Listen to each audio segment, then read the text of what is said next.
some of the dialogue I had written in, when John changed it, I went, I kind of liked the way I wrote it better. So it was probably an 8-month process of trying out writing with the safety net of having a real professional working on it. It was kind of in a way, it was, I guess, like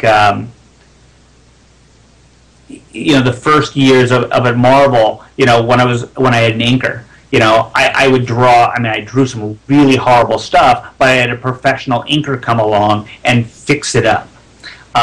Little by little, I got to a point where when the inkers fixed up the stuff, I went, I kind of liked it better before. So I guess writing was a very similar thing, and John was great about it. John never tried to foist his stories on me. He always approached it like he was just there, kind of like my training wheels.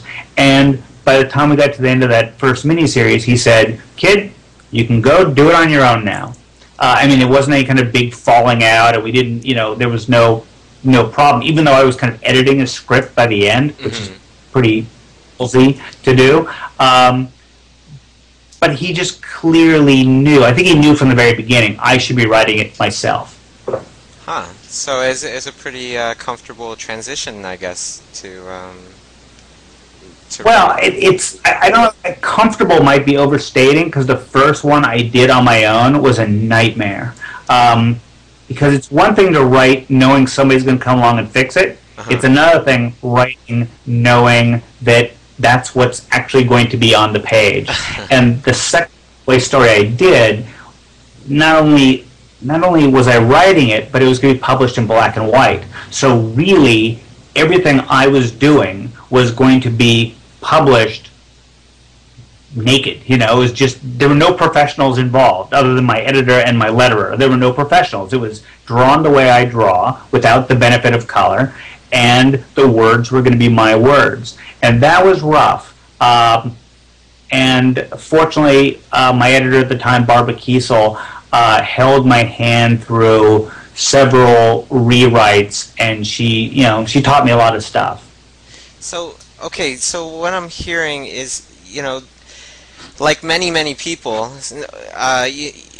that do amazing things, the confidence, it wasn't instilled in you, right? Yeah. So, what kind of advice can you give to people about, when they get these big opportunities, how to keep it together?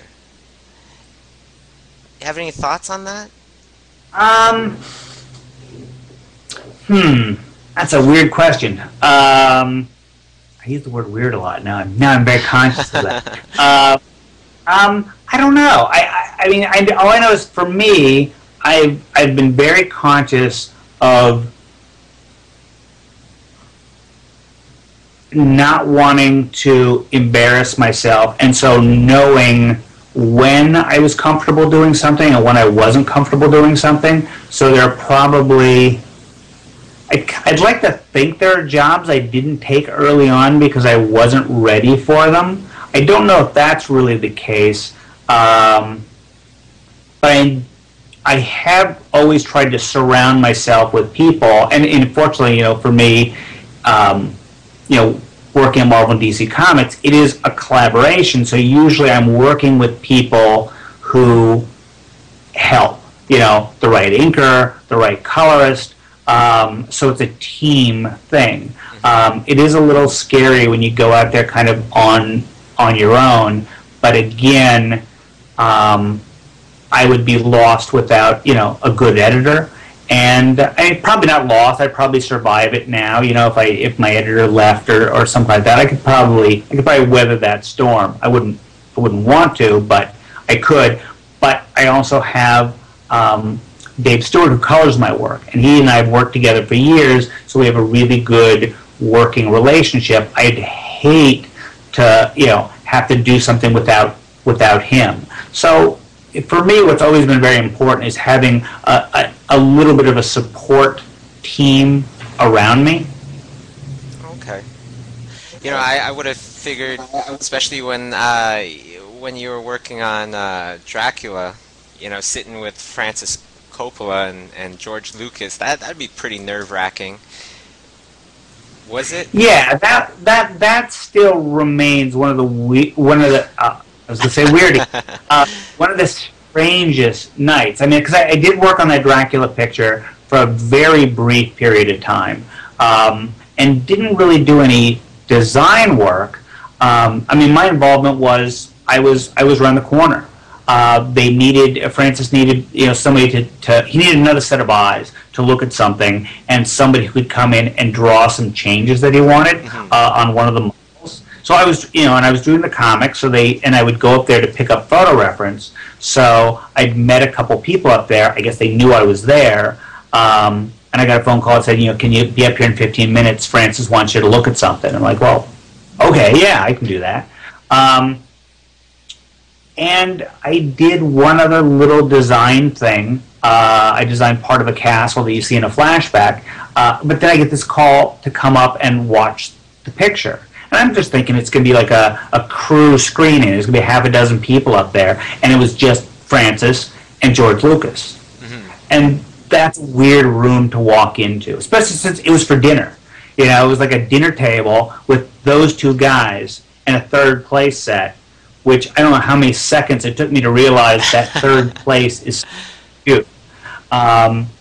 So yeah, that's a weird night. But again, it was all work, so it was comfortable. I didn't kind of freak out, and I'm sure there were a couple moments where it was just kind of hold it together, try to be cool, but. Dinner, making small talk at dinner was probably more awkward, but when it came to watching the movie and then discussing the movie, if I agree with something, I would say I didn't agree with it, and George Lucas and I did not agree on a couple things.